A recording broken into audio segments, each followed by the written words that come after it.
So kung ikaw talaga ay pasaway at ayaw sumunod sa community standard, ay talaga magkakaroon ka ng violation. So ito guys ha, simplihan lang po natin yung community standard ni Daddy Meta. Ano-ano ba ang mga ito? Para maging aware po tayo sa mga violation na natatanggap natin. So ito, yung authentic at original dapat yung mga video na ina-upload natin. Kailangan mismo sarili natin at maaari wag po tayong kumuha ng mga video na hindi po atin.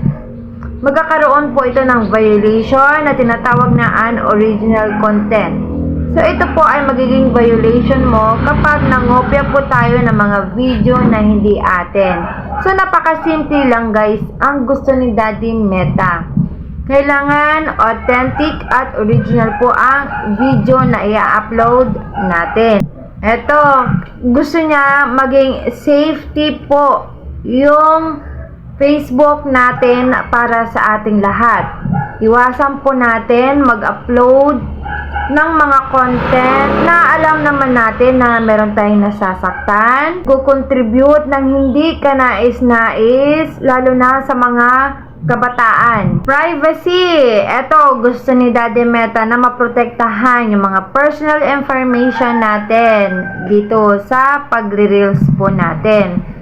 So, maging aware lang po tayo sa mga paligid natin. Ayan, hanggat maaari, wag na wag po tayong mag-o-open ng mga links. Diba? Kapag hindi po tayo familiar. So, ito, napakahalaga sa lahat. Yung dignity. Ito, gustong-gusto ni Daddy Meta na kailangan maging respectful po tayo sa ating kapwa. Ayan. So, maging nice, maging friendly. Ayan. Sobrang simple lang yung community standard ni Daddy Meta. Ito guys, kapag naka-turn on na ang professional mode natin, ayan, maging aware na po tayo. Marami na pong pulisiya aside dito kay community standard. So, maging aware po tayo. Alamin po natin kung ano ang mga ito. Meron pong content monetization policy na tinatawag, advertising policy, ayan, partners monetization policy. Talagang ang daming nire-required bago tayo kumita dito sa pagre-reels. So, eto rin guys lalo na yung music. Ayan. So, be aware po tayo. Lagi ko po itong mini-mention sa mga vlog ko at saka sa live ko. Iwasan po natin kumuha ng mga music sa reels. So, ito pa guys, avoid misleading content. So, paano ba to?